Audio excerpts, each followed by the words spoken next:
Hi, I'm Ken Howard, and welcome to the Gay Therapy LA podcast. Today, I want to talk about gay men, activism, and social conscience. While being a gay men's specialist, sex therapist, and life, career, relationship coach for over 30 years in 2023, I've also strongly identified within my graduate training and licensure professional discipline category of being a licensed clinical social worker in the state of California. California has several licenses that allow the practice of various iterations of counseling, psychotherapy, psychology, psychiatry, and clinical social work. There's the LCSW, the LMFT, the LPCC, the psychologist, the MD psychiatrist, etc. What makes clinical social workers different as a professional discipline is an aspect of our graduate training that relatively emphasizes not just micro practice, one-on-one with people, or meso practice with small groups or defined populations or systems, or macro practice, larger groups and systems in society, but a context of social justice and socio-historical cultural context. There's a saying in social work training that says social workers are the agents of social change. Just historically, that's how we developed. Concepts like minority stress, cultural competency, cultural context, historical cultural oppression, systemic bias, discrimination, prejudice, and of course all the isms, racism, sexism, heterosexism, ageism, ableism, anti-Semitism, xenophobia, are considerations as well. All of these systemic elements impact small groups and ultimately impact the challenges of the individual, including individuals in therapy. Certainly, my long-term specialty in working with the LGBT community in general and gay men in particular involves this. In the history of my career, I began graduate training, and my decision to devote my professional life to the dignity, worth, and quality of life of gay men during the height of the AIDS crisis by the late 1980s and early 1990s. I didn't just choose a profession, I identified my calling, and I've been giving it my best efforts ever since. Back then, I thought, okay, sure, the AIDS crisis can try to do its worst, but if I had anything to say about it, I was going to fight back and help my gay male brethren fight back against that scourge as well. We couldn't eliminate it, we couldn't stop it, but by golly, we were going to do our best to mitigate it and help people cope and either live well as long as they could, or even to live well surviving, and for many of us, living to this day.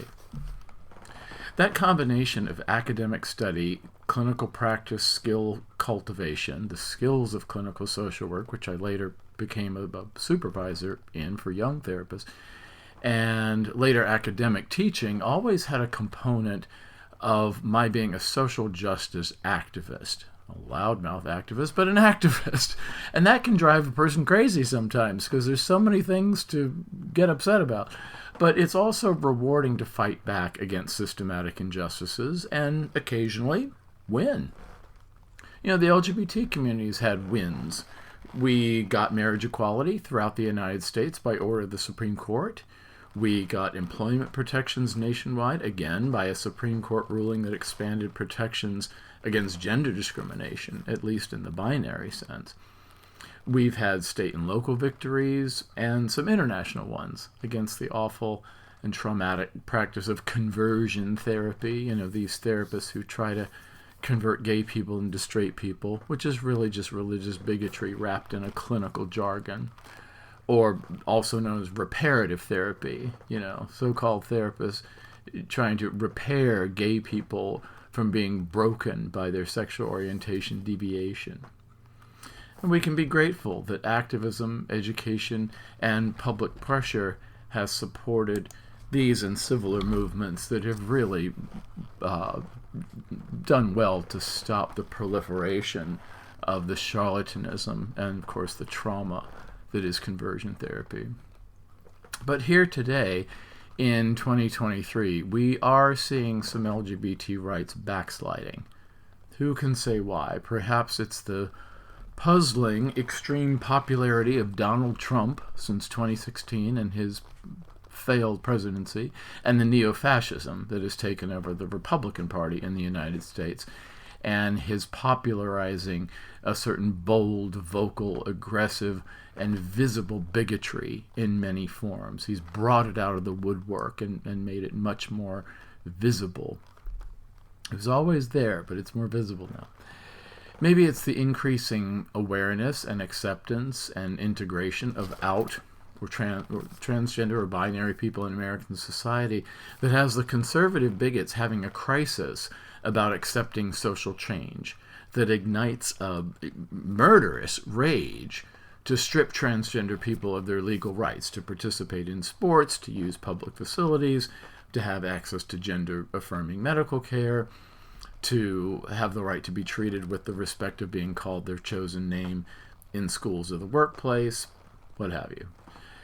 Whatever the reasons, state legislatures in countless red states in the United States, often the Midwest or the South, which historically were notably often former slave states in the history of the United States, and those with a history of resisting the progress of civil rights in so many ways, have proposed and passed many new state laws that actively oppress trans and non-binary people in ways that benefit no one except the bigots' sadistic rage when they don't want trans people to exist or have civil rights. These laws have passed in 2023, quick on the heels of the Supreme Court overturning the landmark Roe v. Wade case that legalized abortion in all 50 states in 1973, now leaving it up to states to decide abortion's legality, whether in a medical facility or through a medication often obtained online.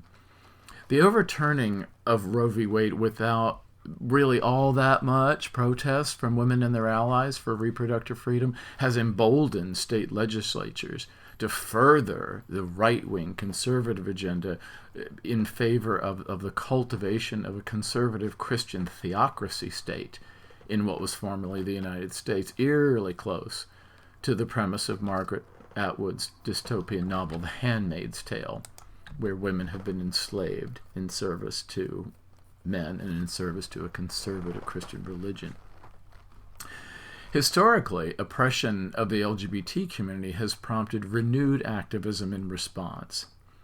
When the House Un-American Activities Committee in the U.S. House of Representatives attacked American citizens from all walks of life for being, or just suspected of being, members of the American Communist Party, whether it was true or not, Senator Joe McCarthy spearheaded a remarkably powerful campaign to have those people silenced. Anybody that he accused, especially Hollywood writers or actors or directors and journalists and other creative professionals, to the point where they were not hireable due to an industry blacklist, that somehow people obeyed on his order.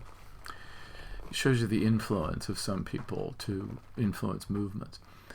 This and some other cultural dynamics in the post-World War II economy led to the first gay rights groups, led by either groups of gay men or lesbian women in the late 40s and early 50s, throughout the 50s.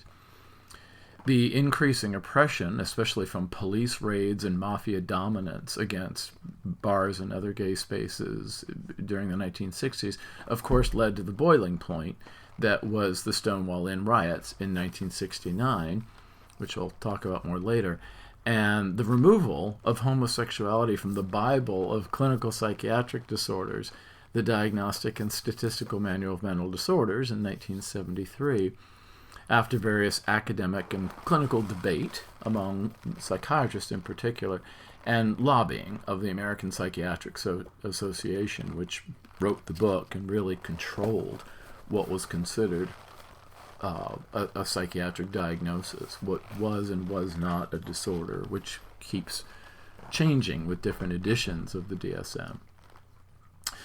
The famous campaign Save Our Children in Florida in 1977 was led by a has-been mediocre evangelical singer, Anita Bryant, to repeal a gay rights ordinance in Dade County, Florida, where Miami is. And that was successful. Voter turnout was very high, and it was repealed. But it motivated many countermeasures for local gay rights ordinances. It really backfired quite a bit. And Bryant was effectively disavowed by many, including her fellow Christians. She divorced, she lost her career, and she really had her comeuppance for the vicious things that she campaigned about, comparing homosexuals, as she said, gay men, as being child molesters and murderers and deviants and all these things in her speeches. Very famously, a gay man threw a cream pie in her face as a form of relatively harmless protest, and as she wiped the whipped cream from her face, she said, "Well, it's a fruit pie." Just defiant all the way through. But fortunately, she's in obscurity now, and actually recanted a little bit, but probably just because she, caught hell. The Briggs Initiative in California, that was just after that, it would have systematically fired every LGBT teacher in California, particularly gay and lesbian ones. But after it was proposed, it motivated a major grassroots effort to defeat it. And it was defeated.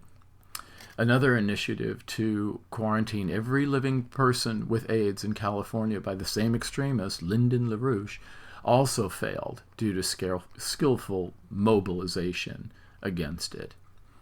The passing of Proposition 8 to ban same-sex marriage in California in 2008 was successful, but also mobilized countermeasures with organizations such as Equality California. And it was said at the time that Prop 8's passage in part was blamed on confusing the wording on the ballot itself, how a ballot initiative was written, with the Secretary of State approving the wording. Because many voters, or at least some, cast a yes vote thinking that it was a yes to allow same-sex marriage, not to ban it. But by that time, November 6, 2008, the same night Obama was elected, over 18,000 gay and lesbian couples, including my husband and me, were already married, and those marriages were allowed to stay, in part fearing an extremely volatile uprising had the government tried to forcibly and retroactively divorce those couples, which was suspected at the time might lead to not only endless legal complications with custody and property and so many inheritance, so many kinds of things, but it was also feared on a certain level that it would lead to bloodshed. If we look at international examples, similar dynamics of oppression leading to a mobilization of LGBT rights have occurred, but LGBT rights in most Arab or Muslim-headed governments don't exist at all, and capital punishment for LGBT people is not uncommon, and one of the most barbaric practices in the world since the European Holocaust. And of course, in California, the murder of gay rights activist, city politician Harvey Milk and Mayor George Moscone inspired, of course, a movement, and was one of the darkest days in California, made worse when the perpetrator, another city official, Dan White, was basically given a slap on the wrist, saying that stress and eating too many Twinkies led him to be irrational. So it was basically, he got off scot-free for murdering two people, regardless of the reasons. So how do we access our inner activist? How does this all apply to us? Activism for LGBT people in general, and gay men in particular, which, is my focus. No offense to the other, the L and the B and the T, but I focus on the G. It's a complex thing. In recent social history, there has been increasing recognition that gay white men do have some privilege, such as male privilege and white privilege or cisgender privilege, because they can sometimes pass as straight if they exert very burdensome efforts to do so, to avoid discrimination, whereas women and people of color cannot. However, that's a very tricky thing, because homophobia within communities of color and racism in the LGBT community are really just successful strategies by the tyranny of the majority to limit the civil rights coalitions of all minorities by fostering fractionalism. It's the original divide and conquer in order to undermine the group's collective power. If all minorities banded together, then we would probably outnumber and outpower the so-called majority of white, straight, rich, privileged people. Historically, civil rights for many oppressed communities have been fostered by the support of fair-minded allies who are outside of those groups but still support them in all kinds of combinations. For gay men, for example, the support of lesbians during the height of the AIDS crisis, in the person of lesbian nurses, which is, a female-dominated profession, and women doctors, themselves very often the victims of oppression in a male-dominated profession like medicine, which can be very conservative. It's just one example of a group that gay men owe a debt of gratitude to. That, and also our allies and our families that see gay men in a family as being part of the family, and our partners as the in-laws. For gay men, activating our inner activist, let's call it, is a complex social, psychological, spiritual, physical, economical, developmental, and existential task. We might be influenced to become involved in local efforts regarding a letter writing or emailing campaign to sway public officials on something. We might walk in street protests very visibly.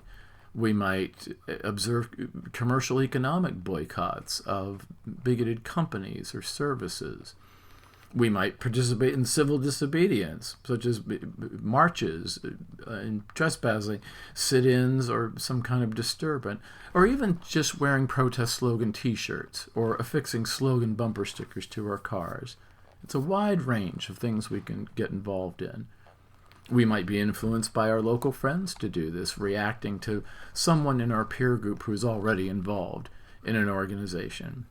Organizations like ACT UP, AIDS Coalition to Unleash Power in the 80s and 90s, or AIDS Project Los Angeles in the 80s, or at the time, the Los Angeles Gay Community Center, which is now the Los Angeles LGBT Center, would be examples of these. People getting together and saying, let's do something.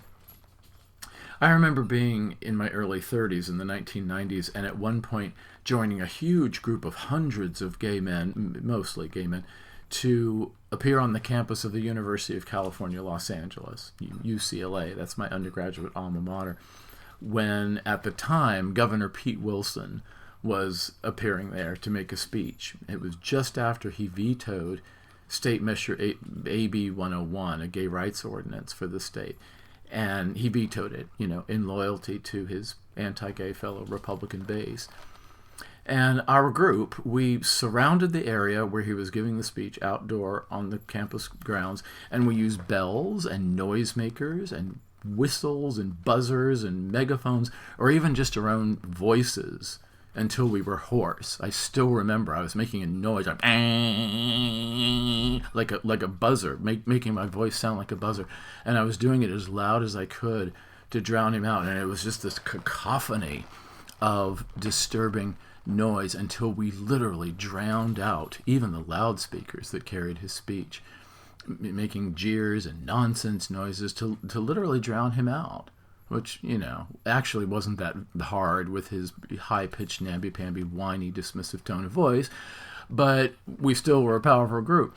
And so much so that the event was spontaneously canceled. He stopped mid-speech and was led away by his security detail and left the campus, effectively shutting down the offensive appearance by this bigoted figure who was the governor of the state. Another major street protest, same time, against AB 101, marched down Santa Monica Boulevard, the gay street in West Hollywood, but a little west of there in Century City. And we marched through a very popular outdoor shopping center, the Century City Mall, followed by a large group of uniformed Los Angeles Police Department officers who kind of kept a polite distance at first. They were there in case some kind of violence broke out, but they actually just kind of watched cautiously, because a lot of the group was, somewhat affluent white men, and so they were kind of disarmed by that, I think. It was only later that some police on horseback were guilty of beating activists with their police batons on a median strip, not far from the mall and in kind of the business park of skyscrapers that is Century City. The old 20th Century Fox backlot was sold off as office buildings.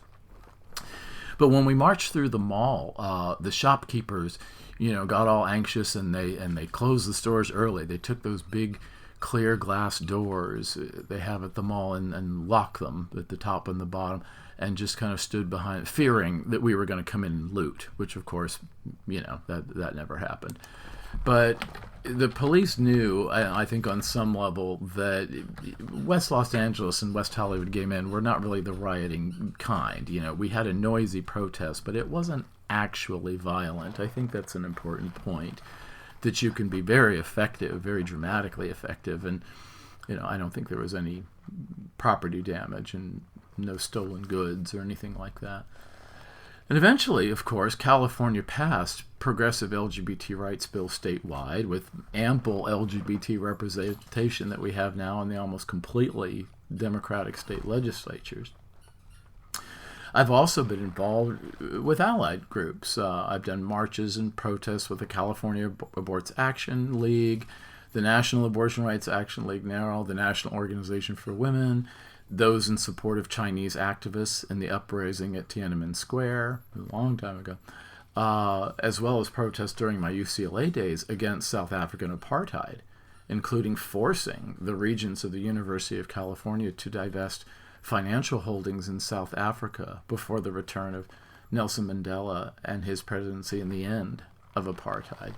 And I still remember the chant, "You see regents, you can't hide. You invest in genocide."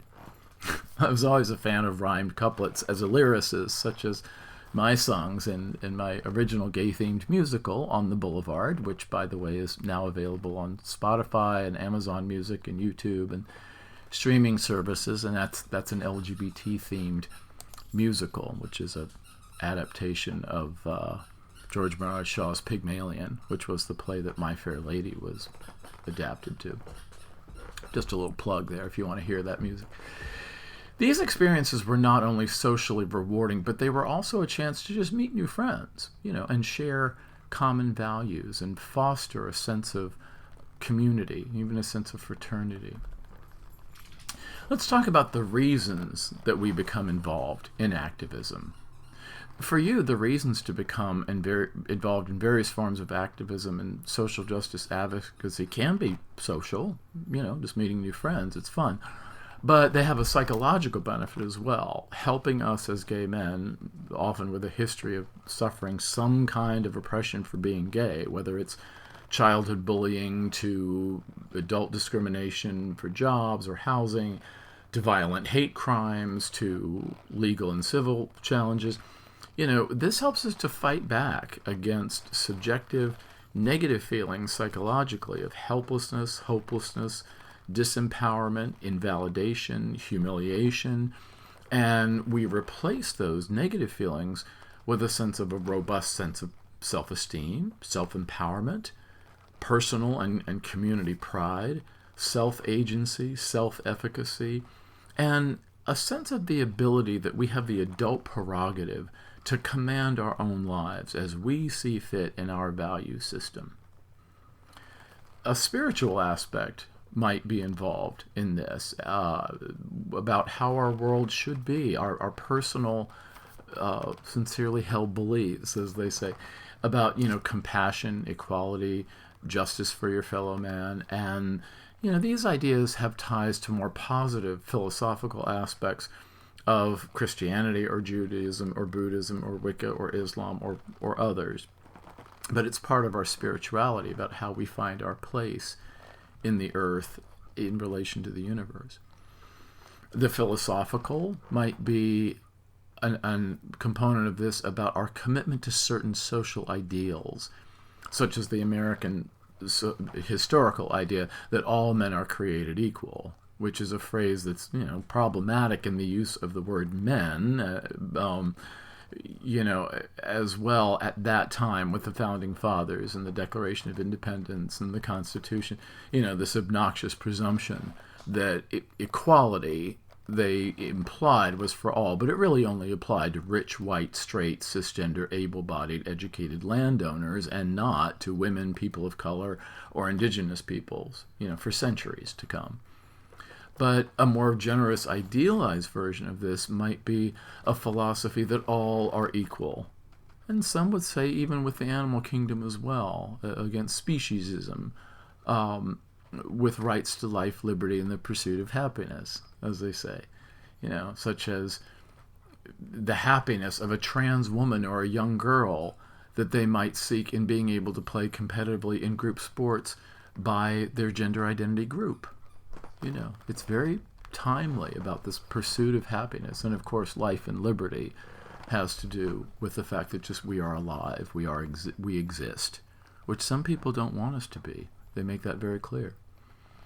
The economical is another consideration. Many people don't realize that the Supreme Court case that ultimately gave us marriage equality rights in all 50 states was basically about a privileged, widowed, white lesbian who didn't want to be saddled with a lot of inheritance taxes that opposite-sex couples had been able to avoid with their heterosexual marriage. It's like whatever works, but the legal world works in kind of funny ways. But it's interesting that somebody who was protecting her privilege by not wanting to pay inheritance tax ultimately is a humanitarian for civil rights. I think it was probably both for her, and we really owe her a debt of gratitude for fighting that fight. But that is basically what it was about. Sometimes the economic aspects of activism are in the form of supporting the professional nonprofit organizations who just hire people to do the very skilled activism work for the rest of us. Lawyers, social workers, politicians, advocates, community organizers, like Obama started, writers, fundraisers, consultants, lobbyists, social researchers, urban planners. All of these people might be employed by these organizations to know how to strategically influence public policy over time and to understand the process, almost behind the scenes, of how legislation becomes the law of the land and how all that, develops over time with lots of modifications and votes and advocacy.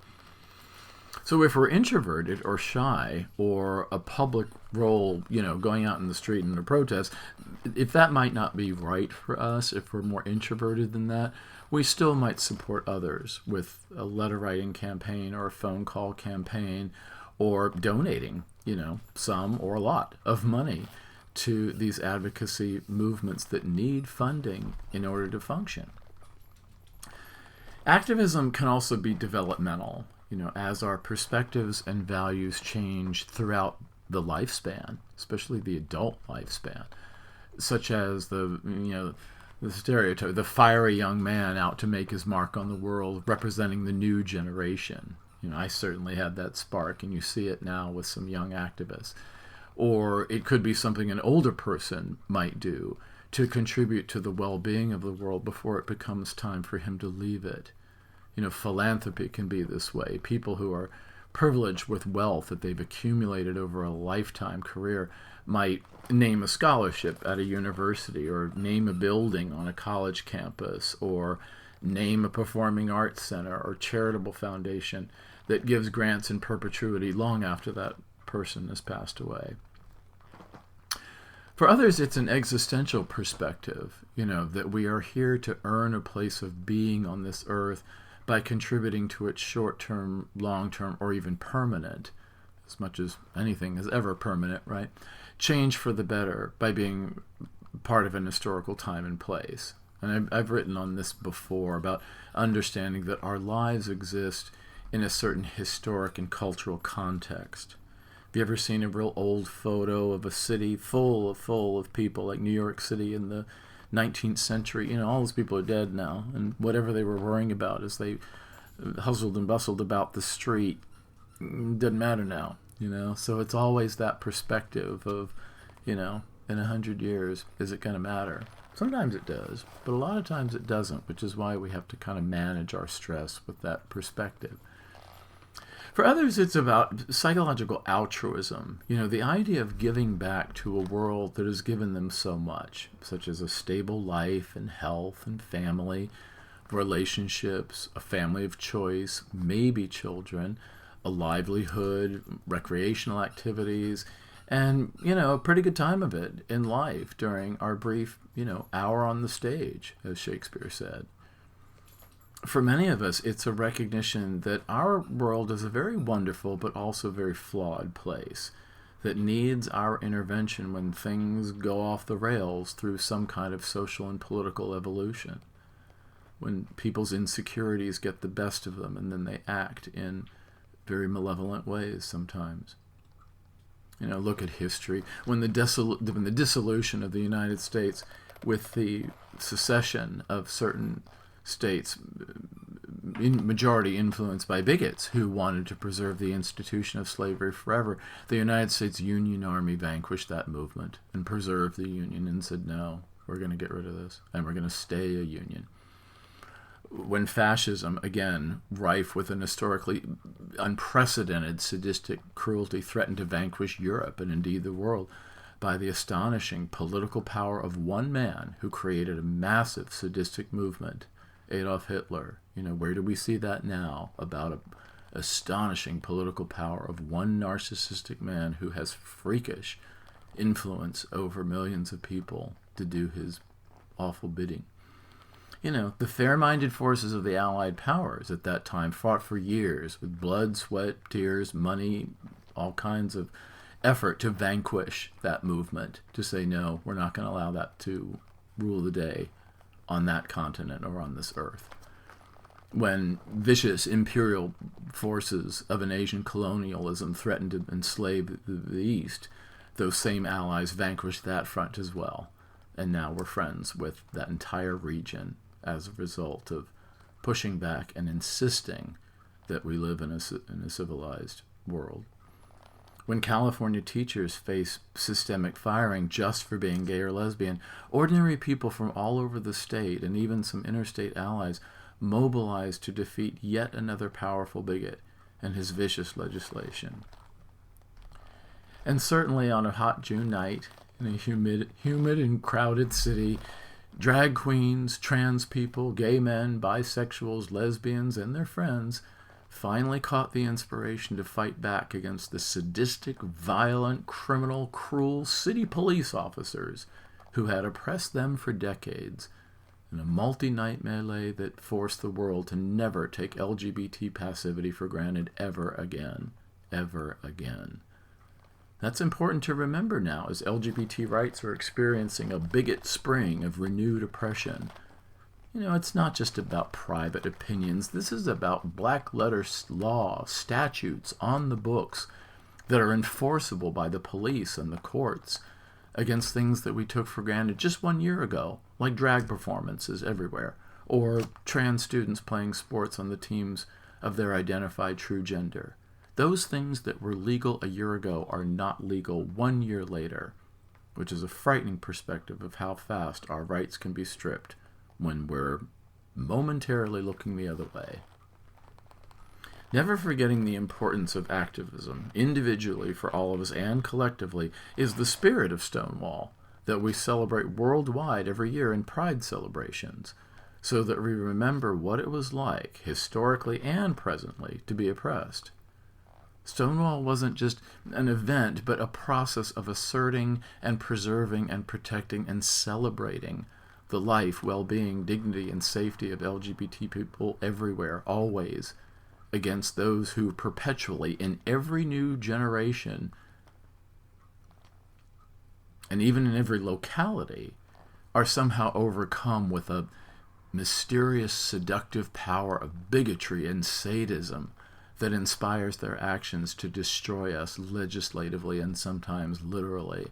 Every generation, every successive generation has a new crop of people to come up. Marjorie Taylor Greene, Lauren Boebert, George Abbott, Greg Abbott, Ron DeSantis, God, can't forget him, right? Ron DeSantis is maybe 40-something years old. He wasn't even born during Stonewall, and yet look at him. Don't say gay, all this other crap. Many of the people passing anti-LGBT legislation in state assemblies and in the United States Congress were barely even born by 1969 and Stonewall. Some of them weren't born. Yet the narcissistic, exhilarating, sadistic joy of hating and oppressing others and social and political violence and delighting in watching them suffer just for who they are is strong within them, supported by tens of millions of their constituents and their countrymen. That's a kind of a depressing statistic, but hopefully, even given that, they're outnumbered by fair-minded people, just like the Allies in World War II. They were outnumbered, basically, by people who thought better. So we have a big job to do. Our advocacy, our activism is not over. It's never over. As an older person now, I've come to believe it never will be over. The battle between good and evil is timeless throughout history, and it's perpetual. Sadly, I actually think it's the nature of man to have that struggle. And the only thing we can do is work to have the pendulum swing in our favor as much of the time and in as many of the spaces as we possibly can. I think it was Martin Luther King who said, the arc of history bends toward justice over time. It's a struggle, 2 steps forward, 1 step back. In general, it's on our side, but we can't be complacent and take that for granted, because if we were complacent, then it wouldn't swing toward justice. It would deteriorate into a dystopia. So when the going gets tough, the tough get going. Rise up. You've got this. I've got this. We've got this. What you do matters in any way that feels right to you to work for the world that you want to be in. And always remember that no one is alone. So if you would like support for making your life have the function, quality of life, and meaning that is important to you in your own value system, consider psychotherapy services or sex therapy services if you're a resident of California with me, where I'm licensed, or life, career, or relationship coaching services that I provide worldwide online. And I can explain the difference between those different professional services that I offer when we talk. That's another thing about clinical social workers, is that we're really well trained in coaching services through things like case management and casework advocacy, in addition to practicing evidence-based psychotherapy models. All services, of course, are confidential via a telehealth platform. So call me or text me, texting's faster, at 310-339-5778. Once again, 310-339-5778. Or you can email me, ken@gaytherapyla.com. Visit my website, gaytherapyla.com/blog, for hundreds of blog articles I've written over the years on so many topics of interest to the mental health and well-being of gay male individuals and couples and even polycules. So if you enjoy the podcast, I hope you do, please review it somewhere, anywhere you find reviews, and share it with others whom you might think might benefit from it as well. We want to broaden the community of discussion here. So thanks, and I'll see you next time.